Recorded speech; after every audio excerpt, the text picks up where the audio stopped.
सैयारा एक romantic drama जो दिल को छू लेगी। दोस्तों, स्वागत है आपका हमारे चैनल पर, जहां हम लाते हैं आपके लिए सबसे दमदार और दिलचस्प फिल्म रिव्यू। आज हम बात करने जा रहे हैं एक नई रिलीज हुई फिल्म की, जिसका नाम है सैयारा। क्या है फिल्म की कहानी, कैसी है एक्टिंग और क्या ये फिल्म देखने लायक है, जानते हैं इस फुल मूवी रिव्यू में बिना स्पॉइलर के। चलिए शुरू करते हैं।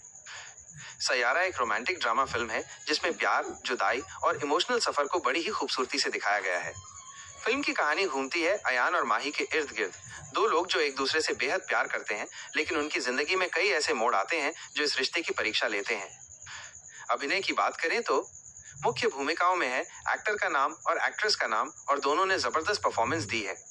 अयान का किरदार बहुत लेयर्ड है, कभी नर्म दिल आशिक तो कभी टूटा हुआ इंसान, और इस ट्रांसफॉर्मेशन को बखूबी निभाया गया है।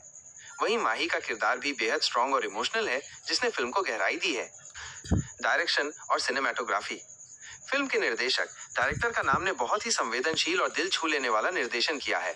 हर सीन में एक पोएटिक टच है, चाहे वो लोकेशन हो, लाइटिंग हो या कैमरा मूव।